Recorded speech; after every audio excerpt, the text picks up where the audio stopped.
Tribunal Constitucional en transición, requerimiento de inaplicabilidad, rol 2867, deducido por la jueza titular del Juzgado de Familia Pudahuel respecto a los artículos 366, 367, 369, 370, 372 y 437 del Código Civil y artículos 838, 839 y 841 del Código Procedimiento Civil. Tiene la palabra el señor relator Sebastián López.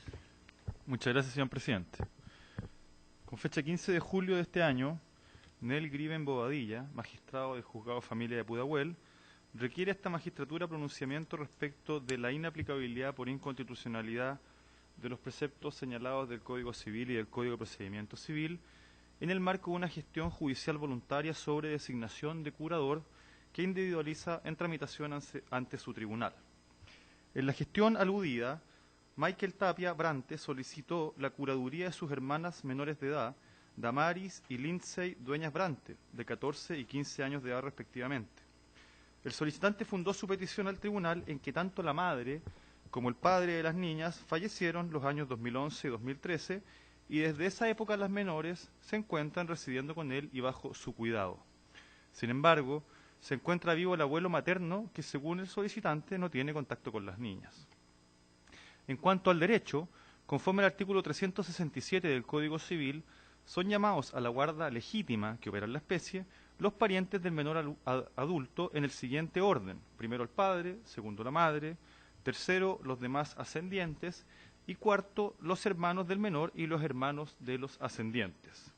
En cuanto al procedimiento, conforme al artículo 839 del Código de Procedimiento Civil, el juez para nombrar al curador debe solo oír al defensor de menores.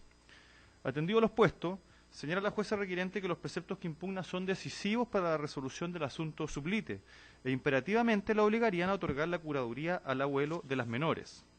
Estima que ello, en este caso concreto, puede generar un conflicto constitucional que pida a esta magistratura resolver.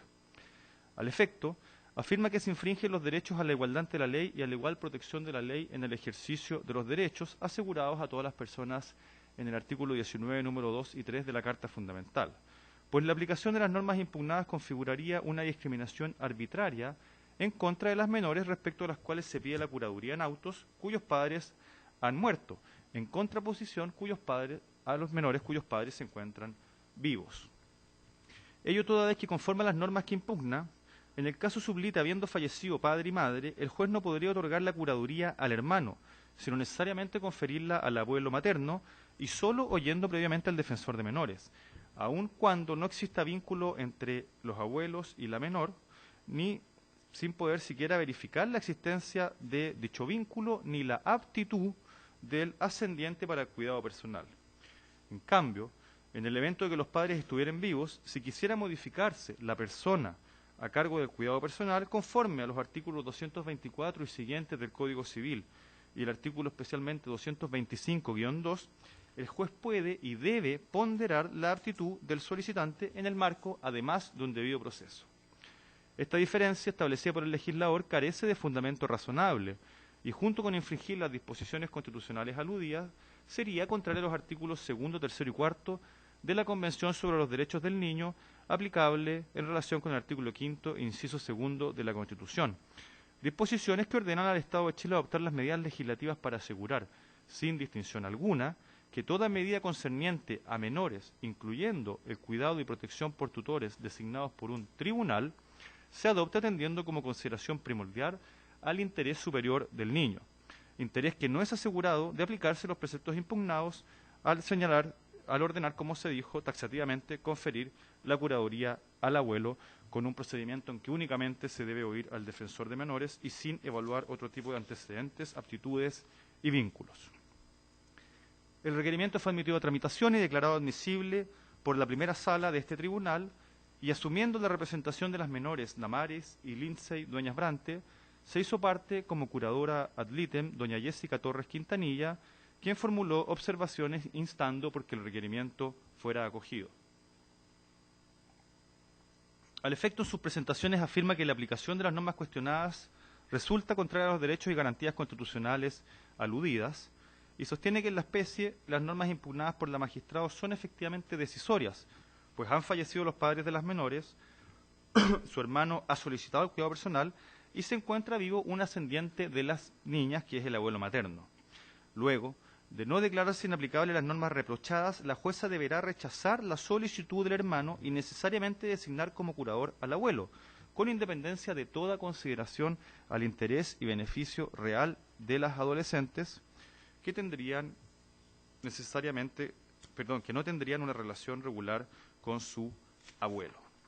Lo anterior, concuerda la curadora ad litem con la jueza requirente, importa discriminar arbitrariamente a las menores y la infracción además de las disposiciones de la Convención sobre los Derechos del Niño aludida, pues en el caso de autos el juez únicamente debe aplicar un orden de prelación establecido en la ley sin resguardar ni tener las posibilidades de resguardar el interés superior de las menores, a diferencia de los niños cuyos padres no han fallecido.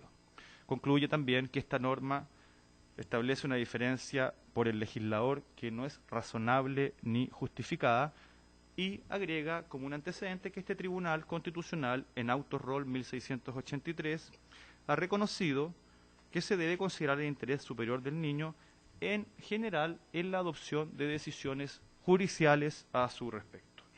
Se ha anunciado para alegar, presidente, en esta vista de la causa, la abogada representante de las menores. Eso es todo. Muy bien, entonces, por las menores Damaris y Lindsay Dueñas Brante, alega el abogado Jessica Torres Quintanilla, hasta por 30 minutos. Tiene la palabra. Gracias, sus señorías excelentísimas, con vuestra venia. Alego precisamente en mi calidad de curadora ad litem, nombrada por la magistrado Nel Griven en la gestión pendiente voluntaria sobre designación de curador, RIT B 171 del 2015, en atención a los siguientes argumentos. En forma previa, sí, sus señorías excelentísimas, quisiera precisar que todo lo que escucharán de mi parte y la investigación reducida en la minuta que dejaré a disposición de vuestras señorías excelentísimas ha sido confeccionada en su integridad por los alumnos del curso de Justicia Constitucional del Departamento de Enseñanza Clínica del Derecho de la Universidad de Chile, al que yo dirijo. Así que espero que esto refleje el trabajo serio que estamos realizando a nivel universitario. Dicho esto, su señoría, comienzo mi alegación. Para una mejor comprensión de los argumentos, primero comenzaré por el entorno fáctico en que se desarrolla la gestión pendiente, luego las normas que la requirente estima inconstitucionales y cuáles finalmente son las normas constitucionales que estarían infringidas con motivo de la aplicación de estas normas legales. En relación con el contexto fáctico, como bien se ha señalado por el señor relator, estamos frente a dos menores de edad de 14 y 15 años respectivamente, Damaris y Lindsay, quienes sufrieron la pérdida de su padre en noviembre del año 2011. Y al poco andar, en 11 de septiembre del 2013, sufren la pérdida de su madre. Todos podemos imaginar el shock que puede provocar en tan poco tiempo, en una etapa de la adolescencia, quedar huérfanos de padre y madre, sobre todo considerando las edades de ambos padres, que eran relativamente jóvenes.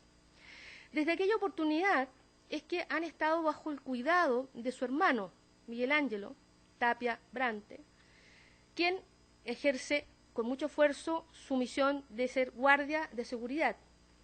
Y vive también, además, con su otra hermana de 21 años. El solicitante, precisamente Miguel Ángelo Tapia Brante, tiene 25 años. Ellos han dado una contención a las menores y han vivido en conjunto desde que han quedado huérfanas. Por eso, el hermano mayor, Miguel Ángelo Tapia Brante, decide acudir a la asistencia social y legal de la familia, buscando la ayuda de esta institución para que sea nombrado el guardador de sus hermanas. Ello porque su remuneración no le alcanza, naturalmente, para poder contener todas las necesidades de estas adolescentes y requería realizar los trámites en las AFP respectivas, incluso la pensión de orfandad a la que tenían derecho, por lo cual necesitaba la representación. Así comienza entonces esta gestión voluntaria en el Tribunal de Familia de Pudahuel. Así las cosas, su señoría, la magistrada en esa oportunidad solicitó, como era de esperar, la opinión del defensor de menores, el que estuvo por señalar que procedía nombrar guardador al hermano como curador legítimo de ambas menores. Sin embargo, sus señorías, la magistrada, al tomar conocimiento por los documentos que se le acompañaron, que los abuelos paternos y maternos estaban fallecidos, excepto un abuelo materno, que es el abuelo por parte de la madre, decide, en aplicación de las normas que vamos a ver, se notifique a este abuelo materno. El problema es que no existe relación entre las menores y ese abuelo, tanto así que no existe domicilio habido y por lo tanto se va a ordenar que se le notifique mediante avisos. Es decir, relación, sus señorías excelentísimas, con las menores no existe de ninguna especie. Hay que aclarar que además los tíos, tanto maternos como paternos, están de acuerdo en que este hermano ejerza esta función de curador de las menores. Por lo tanto, sus señorías, ¿qué le pasó a la magistrada? Precisamente a propósito de esta situación, ella señala que los siguientes artículos a los que se ve obligada a aplicar, a ella le señalan una repugnancia constitucional en la aplicación. ¿Cuáles son estos artículos que ella señala? Precisamente el artículo 366, 367, 370, 372, 437 del Código Civil y los artículos 838, 839 y 841 del Código de Procedimiento Civil. Respecto a estos artículos que la magistrada señala, nosotros hemos querido centrarnos en dos, particularmente aplicables a la materia y que realmente dejan atada de manos a cualquier magistrado que quiera resolver la situación de la curaduría. El artículo 367 del Código Civil y el artículo 839, inciso primero, del Código de Procedimiento Civil. Si se me permite, por favor, la lectura de aquellos.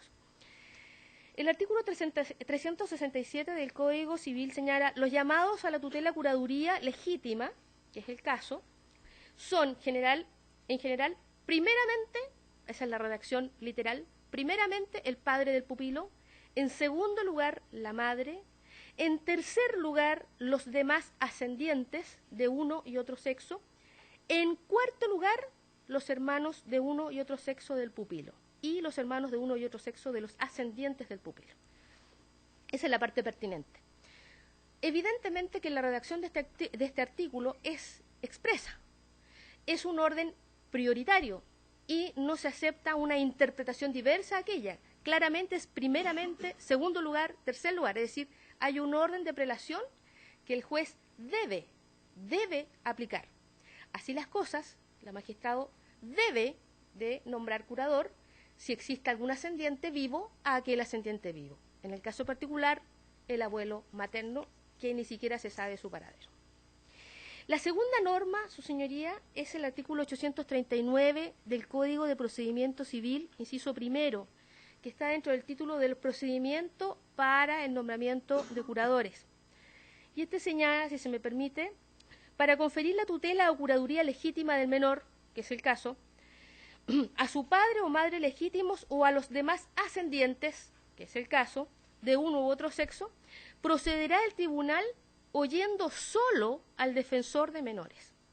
Es decir, tanto desde un punto de vista de fondo, está amarrada de manos la magistrada porque está obligada a nombrar al abuelo materno sobreviviente.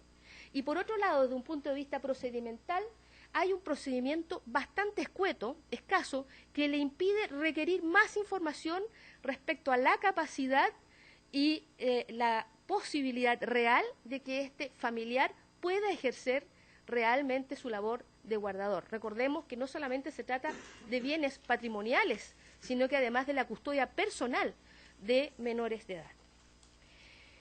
Dicho esto, su señoría, pasemos al tercer acápite de nuestro alegato, que se trata de las infracciones que a nuestro entender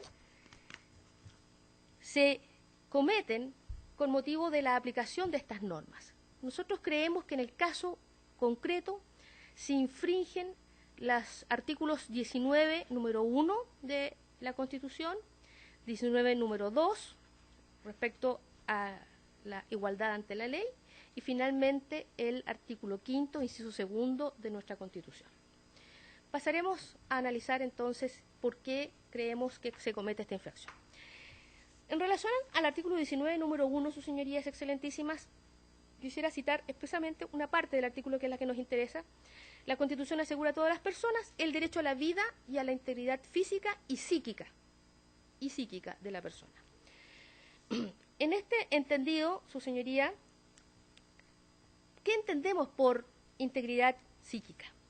Al efecto podemos citar al comisionado Ortúzar, que señala en su parte pertinente en la historia de la Constitución, dice que de la base de que el ser humano es un ser compuesto de cuerpo y espíritu y que puede ser atacado en su integridad física y moral, puede ser mutilado físicamente y también atacado en su integridad psíquica o espiritual. Lo que interesa es el concepto, y en su opinión el ataque y la mutilación contra la integridad psíquica pueden ser de una gravedad extraordinaria. Ahora, ¿cómo puede efectuarse ese ataque, esta agresión contra la integridad psíquica? Es evidente que a través de métodos psicológicos, de torturas no físicos sino morales, mentales, espirituales, puede en un momento dado llegar a destruirse la integridad psíquica de un individuo. Esa es la importancia que le da el comisionado Ortúzar a la protección constitucional de la integridad psíquica de las personas. Por otro lado, su señoría, el profesor Alejandro Silva Bascuñán, citado por la profesora Ángela Vivanco en su libro de Derecho Constitucional, señala al efecto sobre la integridad psíquica, junto con el derecho a la integridad física y psíquica, porque en definitiva lo que hay que asegurar es una vida realmente humana.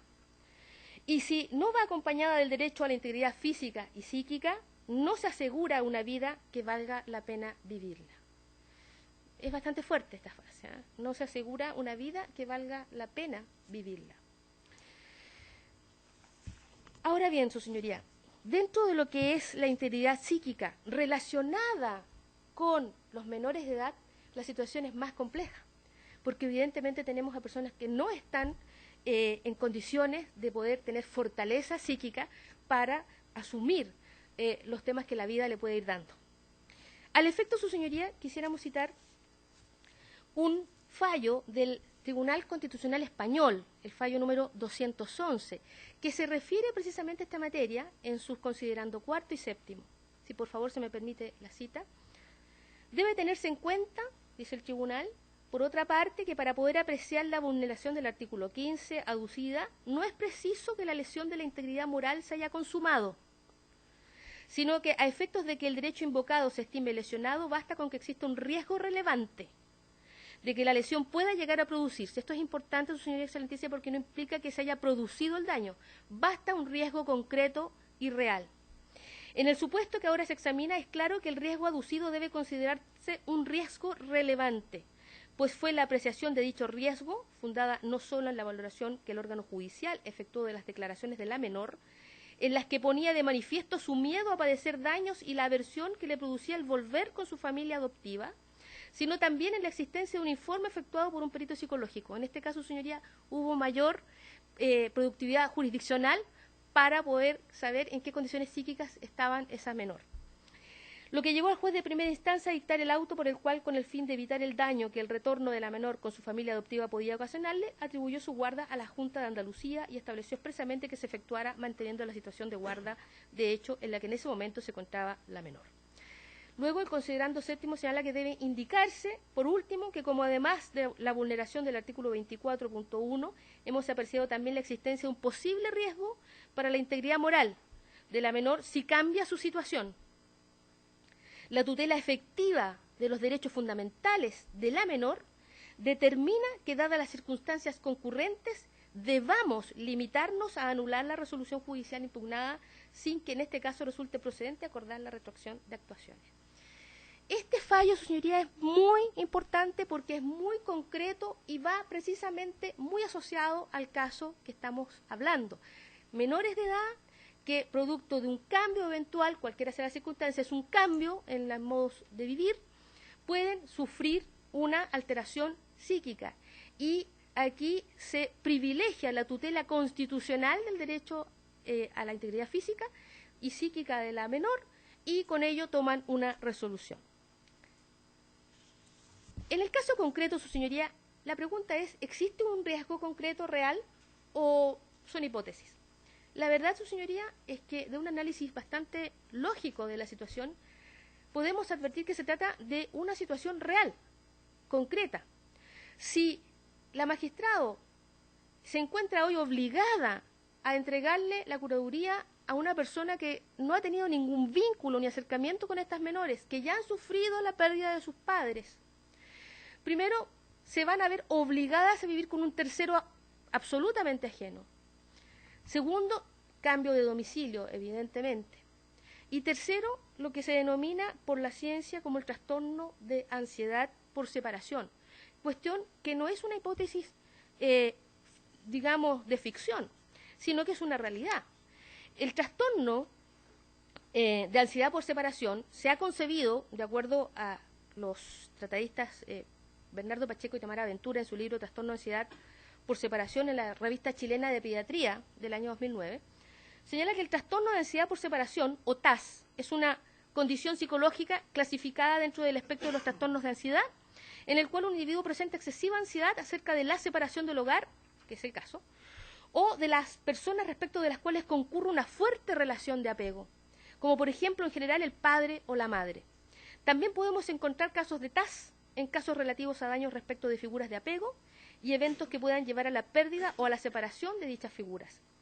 Lo más problemático, dicen estos autores, del análisis sintomático que hemos realizado, es que el trastorno de ansiedad por separación es una condición comórbida, es decir, se manifiesta la concurrencia de dos o más trastornos relacionados entre sí de manera más o menos casual. En ese sentido es posible rastrear ciertos estudios que desarrollan que los niños y niñas que presentan este trastorno poseen probabilidades elevadas de tener trastorno afectivo bipolar, trastornos de pánico y otros desórdenes relacionados durante la vida. Me pregunto, su señoría, en este caso concreto, de aplicarse las normas que nosotros estamos impugnando, ¿cuál sería la reacción de estas menores frente a la obligación de vivir con un pariente que ni siquiera han conocido o con los cuales no ha construido ningún vínculo? Evidentemente, sus señorías excelentísimas, que estas personas van a padecer un trastorno psíquico y necesitamos que la tutela constitucional de sus derechos fundamentales sea ejercida. Y por eso creemos que en este caso concreto, esta norma no debiera ser aplicada por ser inconstitucional. Una segunda norma constitucional infringida con el caso es el artículo 19, número 2, referido a la igualdad ante la ley. Efectivamente, sus señorías excelentísimas, aquí se trata de menores de primera categoría y de segunda categoría en nuestro sistema legal. Los menores de primera categoría, aquellos respecto de los cuales se discute quién tiene el cuidado personal de los menores cuando los padres se encuentran vivos. Y los menores de segunda categoría, aquellos que en una situación mucho más compleja no tienen sus padres vivos. El derecho los trata de manera desigual. ¿Por qué? Ya hemos visto que respecto de los menores con padres fallecidos, es obligatoria la aplicación del artículo 367 que establece un orden de prelación expreso que amarra al juez y lo obliga a cumplir con ese orden de prelación y sin poder saltarse un numeral a otro. Y en este caso concreto vemos que es el abuelo materno el llamado a cumplir esa misión. Sin embargo, si los padres estuviesen vivos, su señoría, se aplicaría otro artículo, el artículo 225-2, que precisamente es un artículo moderno. Fue modificado por la ley 20.680, en donde incorpora todo el desarrollo internacional de los derechos del niño. Y este artículo 225-2, si se me permite, por favor, la cita para ver la dramática diferencia que existe entre ambas situaciones, señala que en el establecimiento del régimen y ejercicio del cuidado personal se considerarán y ponderarán conjuntamente los siguientes criterios y circunstancias. A. la vinculación afectiva entre el hijo y sus padres y demás personas de su entorno familiar.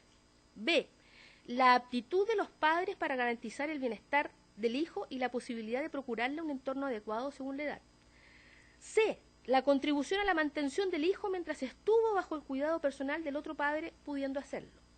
D, la actitud de cada uno de los padres para cooperar con el otro a fin de asegurar la máxima estabilidad al hijo y garantizar la relación directa y regular, para lo cual considerará especialmente lo dispuesto en el inciso quinto del artículo 229.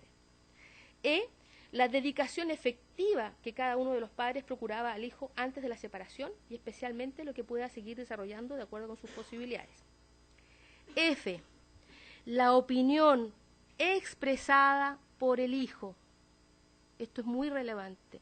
La opinión expresada por el hijo. Luego, G, el resultado de los informes periciales que se haya ordenado practicar. H, los acuerdos de los padres antes y durante el respectivo juicio. Y el domicilio de los padres. J, cualquier otro antecedente que sea relevante, atendido el interés superior del hijo.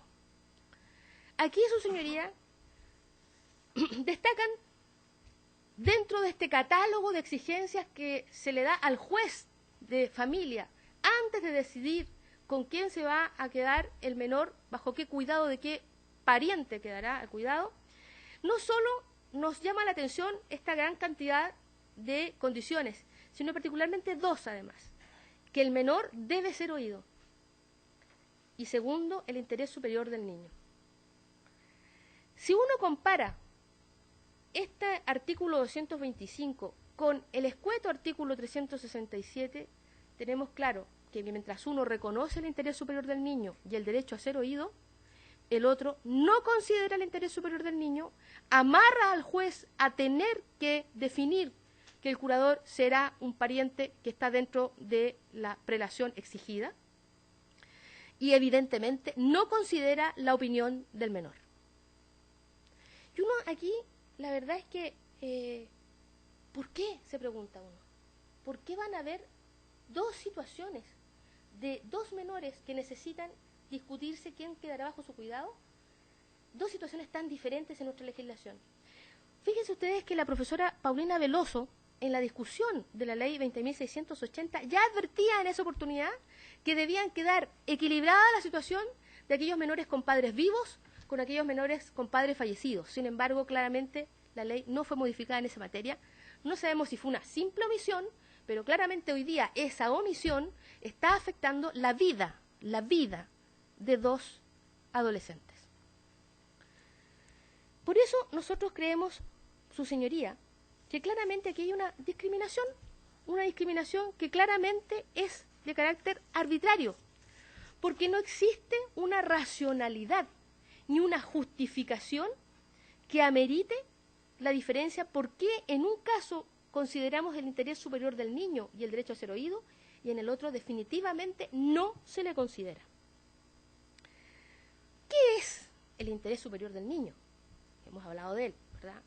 La excelentísima Corte Suprema se ha encargado de definirlo en el fallo 620 del 2010, si se me permite, por favor, la cita. El interés superior del niño constituye un principio fundamental en nuestro ordenamiento jurídico y de mayor relevancia para la decisión en este tipo de materias. Dicho principio, aunque difícil de conceptualizar, queda claro que alude al pleno respeto de los derechos esenciales del niño, niña o adolescente, y su finalidad cubre el desarrollo de los potenciales del menor y la satisfacción de sus necesidades en los diferentes aspectos de su vida. ¿Qué es el derecho a ser oído? Los dos derechos que hemos hablado y que están en el artículo 225-2. Según la profesora Fabiola Latrope, en su libro El derecho a ser oído, señala que es el fundamento del derecho del niño a ser oído, tiene su eje central en que la participación constituye un derecho esencial de todos los seres humanos, idea que subyace en las diversas consagraciones que de dicho derecho se hacen en beneficio de los adultos, pero también a favor de la niñez y la adolescencia. Es decir, es un derecho esencial del menor a ser oído. Entonces, su señoría, ¿por qué en este caso en concreto tenemos esta diferencia? Lo que acabamos de citar no hace más que exalzar esta diferencia arbitraria. Y por eso, claramente, aquí tenemos una infracción concreta y clara de la norma constitucional en la aplicación al caso concreto. De acuerdo a la opinión del profesor Humberto Nogueira, en relación al derecho a la igualdad ante la ley, señala que la igualdad ante la ley tutela a las personas frente a los eventuales privilegios, a los actos y normas discriminatorias o sin fundamento racional o justo, como asimismo ante las eventuales irracionalidades del mismo ordenamiento jurídico. La verdad, su señoría, que aquí nos atreveríamos a decir que estamos frente a una irracionalidad del sistema jurídico que hoy día nos impera. Finalmente, su señoría, la tercera norma que nosotros consideramos infringida, constitucionalmente hablando, es el artículo 5º, inciso 2 de nuestra Carta Fundamental, que su parte pertinente señala es deber del Estado, de los órganos del Estado, respetar y promover tales derechos garantizados por esta Constitución, así como por los tratados internacionales ratificados por Chile y que se encuentran vigentes. Evidentemente, su señoría, aquí es aplicable la Convención Internacional de los Derechos del Niño, ratificada por nuestro país el año 1990. Sin embargo, su señoría, nuestro país está al debe en relación a nuestros pares latinoamericanos. Nuestro país es el único de Latinoamérica que no cuenta con un sistema de protección integrado al menor. Es el único. Y esta situación de este requerimiento de hoy es una prueba de esto. El artículo 3 de la Convención Internacional de los Derechos del Niño señala que el interés superior del niño debe atenderse en todas las medidas concernientes a los niños que tomen las instituciones públicas o privadas de bienestar social, los tribunales, los expresa claramente, las autoridades administrativas o los órganos legislativos. Por su parte, su señoría, el artículo 12 de la Convención Internacional de los Derechos del Niño señala que los Estados partes garantizarán al niño que esté en condiciones de formarse su juicio propio, menores de 14 y 15 años en el caso concreto, el derecho de expresar su opinión libremente en todos los asuntos que afecten al niño, teniéndose debidamente en cuenta las opiniones del niño en función de la edad y madurez del menor. Con tal fin se dará en particular al niño la oportunidad de ser escuchado en todo procedimiento judicial o administrativo que afecte al niño, ya sea directamente por medio de un representante o de un órgano apropiado en consonancia con las normas de procedimiento nacional. ¿Estamos haciendo bien el trabajo nosotros como Estado? Claramente, su señoría, el artículo 367 del Código Civil, unido al 349, inciso primero, demuestra que no, porque claramente es la negación absoluta a los artículos que acabamos de leer, 3 y 12 de la Convención Internacional de Derechos del Niño. Para saber concretamente qué se exige del Estado parte, hay una observación general, la denominada observación general número 14 del Comité de los Derechos del Niño, que señala 3 obligaciones para los Estados partes. La primera, la obligación de que el interés superior del niño se aplique sistemáticamente en todas las medidas de las instituciones públicas, en especial las medidas de ejecución y los procedimientos administrativos y judiciales que afectan directa e indirectamente a un niño. Es clara, su señoría, se expresa esta obligación. Segundo, la obligación de velar porque todas las decisiones judiciales relacionadas con niños tengan el interés superior del niño como una consideración primordial. Aquí claramente el artículo 367 no la tiene ni la considera. Y deben explicar cómo se evaluó este derecho y la importancia que se le atribuyó a la decisión. Y finalmente, la obligación de que el interés superior del niño sea considerado en el sector privado. ¿Hemos cumplido estas tareas, su señoría? No. No, porque de lo contrario, vuelvo a repetir, no estaríamos escuchando este alegato. Claramente, su señoría, en el caso concreto, al aplicar el artículo 367 con un procedimiento tan tenue que solo exige que sea escuchado un defensor de menores, se están incumpliendo normas internacionales que han sido ratificadas por nuestro país y que tienen un carácter supralegal. Claramente, su señoría, estamos violentando estos derechos. El problema es que hoy día estamos hablando de dos adolescentes, 14 y 15 años. Si permitimos que la magistrada, obligada por la norma, nombre como curador al ascendiente materno, que no tiene ningún vínculo con ellas, estaremos permitiendo, su señoría, una franca lesión fuerte de los derechos constitucionales que tienen nuestros menores en nuestro país. Por eso, señorías excelentísimas, solicitamos que sea acogido el requerimiento solicitado por la magistrada Nel Griven y se ordene que no sean aplicadas al caso concreto de la gestión pendiente los artículos precitados y, en definitiva, recojan todas sus partes de requerimiento. Muchas gracias, sus señorías. Muy bien, muchas gracias. ¿Alguna pregunta? Muy bien. Ministra Peña, ministro Letelier, ministro García. Sí. Muchas gracias, presidente. Por su intermedio, consultarle a la curadora ad litem de las menores que ha comparecido a la audiencia de esta mañana. Quisiera entender exactamente el alcance de la pretensión que usted manifiesta al Tribunal Constitucional, adhiriendo ciertamente al requerimiento judicial de que se trata. Desde luego, usted ha centrado su alegato en esta vista en los artículos 367 del Código Civil y 839 del Código de Procedimiento Civil.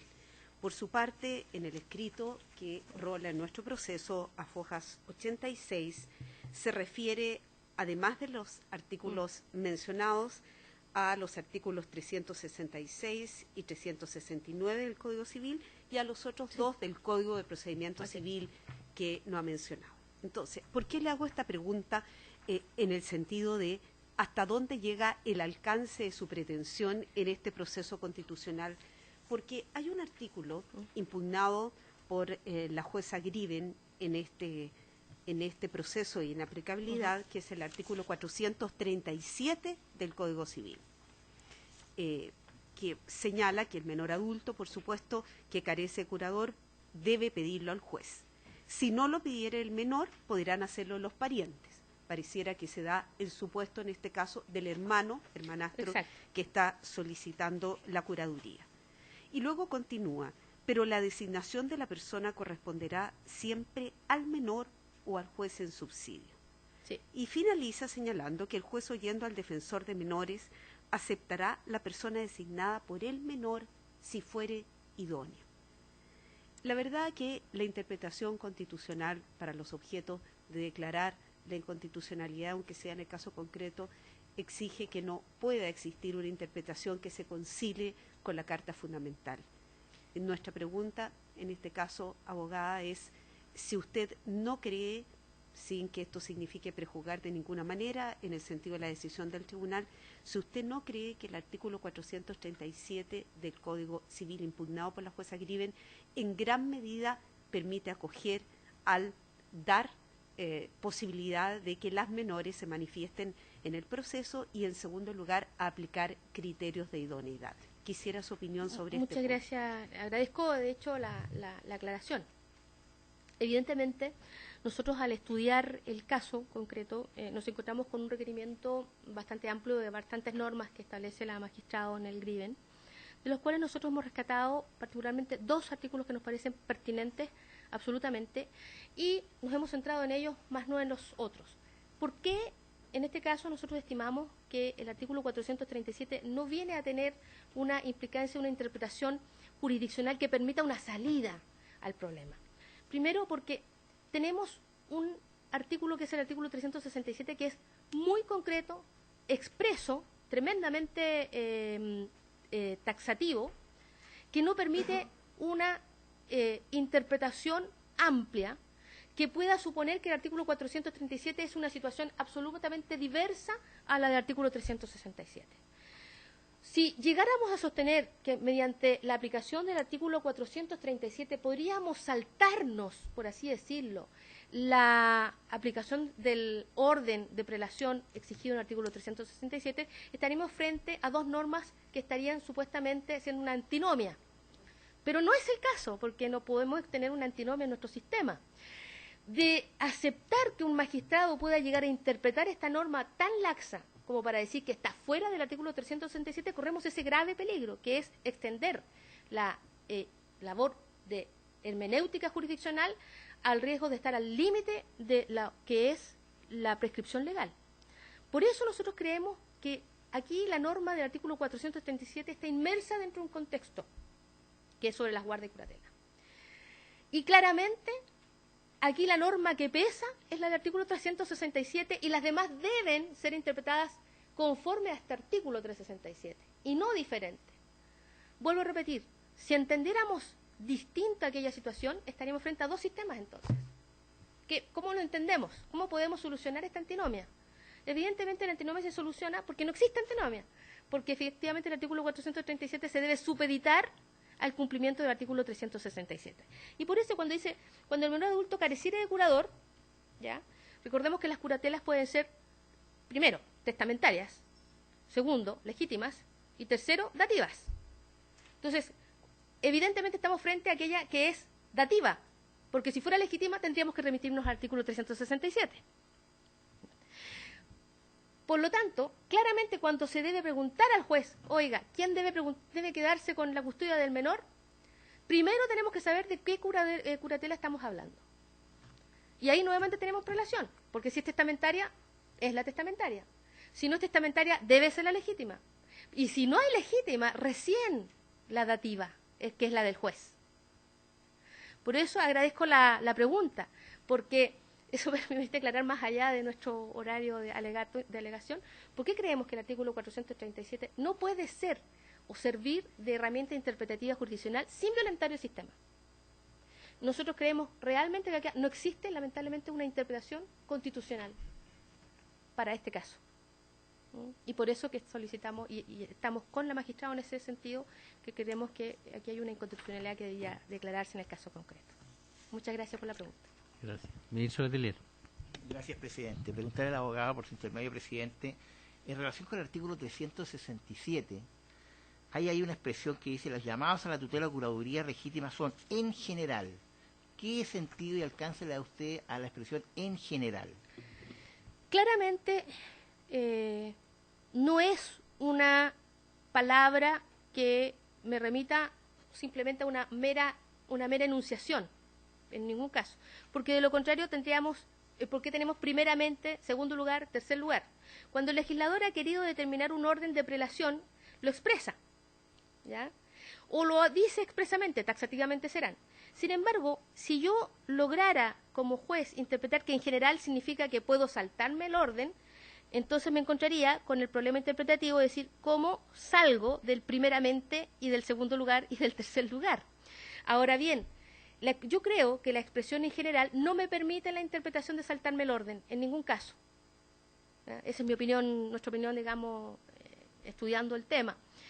Vuelvo a repetir, creemos que es muy fuerte la redacción cuando habla de primer, segundo y tercer lugar. Igual que la numeración, como en otros casos de otros artículos que hablan de prelación, como por ejemplo, quién tiene derecho a la acción penal, que también tenemos una enumeración. Acá también aquí hay una enumeración bien concreta, primeramente, segundo lugar, tercer lugar, que no deja espacio, por mucho que diga en general. Y por otro lado, recordemos que hay un inciso final de ese artículo que señala que si no hubiera lugar a la tutela, curaduría del padre o madre, el juez, oído los parientes del pupilo, ahí me embarco con el artículo 437, elegirá entre los demás ascendientes y a falta de ascendientes, entre otros, los colaterales. Es decir, deja la puerta abierta al final, cuando ya no existe ninguno de los anteriores. Y allí se podría remitir en general, porque deja una puerta abierta cuando ya no está ni el primero, ni el segundo, ni el tercero, ni el cuarto. Esa es la explicación de la expresión en general en nuestro entender. Ministro García. Por su intermedio, presidente, tenía una duda muy similar a la de la ministra Peña, pero sobre la base de su respuesta quiero seguir indagando alguna hipótesis adicional. El requerimiento impugna un buen conjunto de normas, bastantes. Entonces, dentro de las normas impugnadas está el artículo 437 del Código Civil. Yo lo entiendo entiendo la razón por la cual lo está impugnando en cuanto a sistema, como regla sistémica. Pero la pregunta es, ¿el 437 satisface el estándar de determinación del interés superior del niño? El artículo 437, reitero que solo se aplica en el entendido que no atente contra el artículo 367. En esa hipótesis, es decir, cuando se aplica el vocablo en general, cuando ya no existen ni primero, ni segundo, ni tercer y cuarto lugar, claramente cuando habla que podrá hacerlo oído el menor, en lo que se refiere a ese derecho a que el menor sea escuchado, sí lo satisface, porque lo reconoce. ¿Y qué pasa con el interés superior del niño? Dentro de la obligación jurisdiccional de velar en sus resoluciones por ese interés. ¿Por qué en un artículo del mismo Código Civil se establece expresamente el interés superior del hijo como un principio, derecho y procedimiento? Son tres aspectos en los cuales se aplica este principio de interés superior del niño. Acá no, acá solo está siendo escuchado, pero eso no implica o no va de la mano, ciertamente, con el interés superior del niño. Una cosa es que se ha escuchado y otra cosa es que el interés superior del niño sea un precepto que el derecho lo coloque por sobre los demás. Por eso creemos que solo en parte, en lo que se refiere a que el menor pueda ser oído, y solo respecto de esta última fase, que es cuando ya no existen otros parientes para su designación como curador. ¿Alguna otra pregunta, señor ministro? ¿No? Muy bien. Entonces, concluida la vista de la causa. Pero dejo a disposición la minuta preparada por los alumnos. Perfecto. Que se la deje al relator. Gracias.